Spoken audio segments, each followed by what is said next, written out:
In 1965, I was, and a lot of people were working with tape loops, physical loops that went around, plastic loops of tape that went around and around and around, repeated.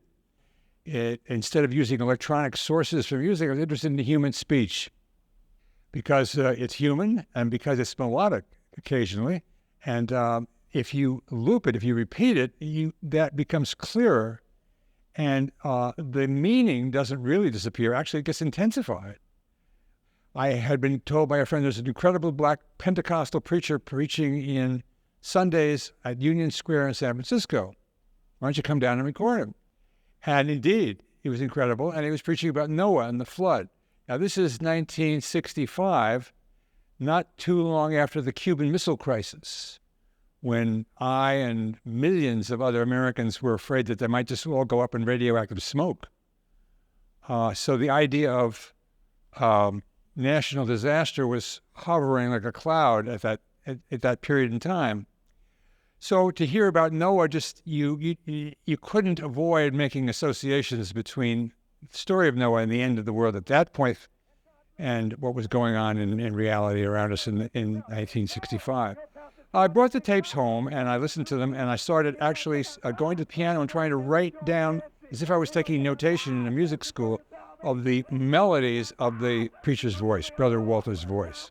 I got to this part, It's Gonna Rain, and then later a whole lot of other stuff, which comes in the second movement of that piece. And I thought, I know what I'm going to do. I'm going to create a loop situation where you're going to have two loops, and it's going to go, it's going to rain, rain, rain, rain. So I had two inexpensive Wollensak tape recorders on my studio in San Francisco. And I made two of these loops as exact as I could make them. And I put them on the two machines, and I just happened to press the start button simultaneously, and I had headphones on. It's gonna rain, it's gonna rain, it's gonna rain, it's gonna rain, it's gonna rain, it's gonna rain, it's gonna rain. And miraculously, and you could say by chance, or you could say by divine gift, I would say the latter, but I'm not going to argue about that. The sound was exactly in the center of my head. They were exactly lined up. Now, mathematically, the odds are against that, staggeringly so. And I just paused, and all of a sudden the sound began as if it was going, and then it started to move to the left. And pretty soon there's a reverberation, and then there's a kind of various cannons, and finally it's going. And I'm thinking, well, that's nice, but what's amazing is this process, this journey of starting in unison and then gradually coming apart and forming these all kinds of contrapuntal relations, some of which are rational and some of which are very irrational. That was in 1965, and then there was the second half of the piece, which in fact doesn't come back together again. They